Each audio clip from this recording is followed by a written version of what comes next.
कैसन ये लगे जमाना। अरे बाप रे बाप, कैसन ये लगे जमाना।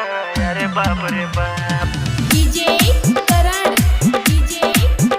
छोड़ी छोरा पर दीवाना।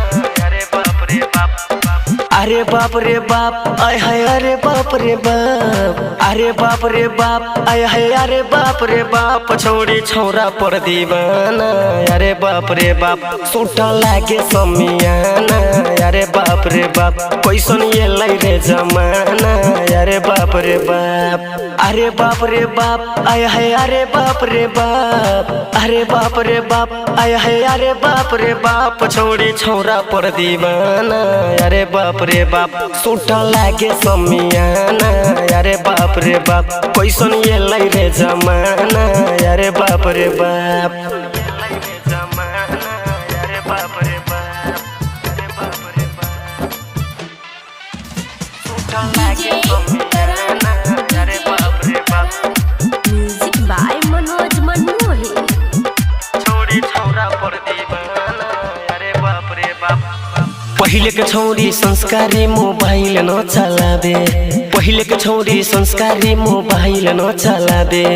अभी के छौरी छो छो गो छोरा से रोज बतियाबे, कैसन ये लगे जमाना। अरे बाप रे बाप, छौरी छोरा पर दीवाना। अरे बाप रे बाप, कैसन ये लगे जमाना। अरे बाप रे बाप, पहिले के छौरी सीना पर से ओढ़नी न हटाबे, पहिले के छौरी सीना पर से ओढ़नी न हटाबे। अभी के छौरी लाइक फॉलो खाती ढोरी तक देखाबे, कैसन ये लगे जमाना। अरे बाप रे बाप, छौरी छोरा पर दीवाना। अरे बाप रे बाप, कैसन ये लगे जमाना। अरे बाप रे बाप, अरे बाप रे बाप, अरे बाप रे बाप, अरे बाप रे बाप,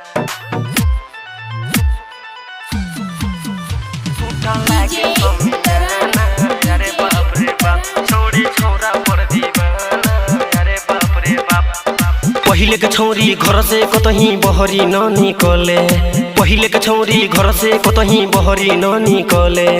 अभी के छौरी टोला मोहल्ला में मटक मटक के चले, कैसन ये लगे जमाना।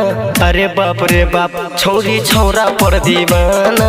अरे बाप रे बाप, सूटा लागे समियाना। अरे बाप रे बाप, मार्शल मुँह के सुनील शराबी साँचे बतिया बताबे, मार्शल मुँह के सुनील विवेक साँचे बतिया बताबे। अभी के छौरी पाउडर की रिमिया लगाबे, कैसन ये लगे जमाना। अरे बाप रे बाप, सूट भइल समियाना। अरे बाप रे बाप, छौरी छोरा पर दीवाना। अरे बाप रे बाप। सम्राट डिजिटल रिकॉर्डिंग स्टूडियो रामबन बाजार।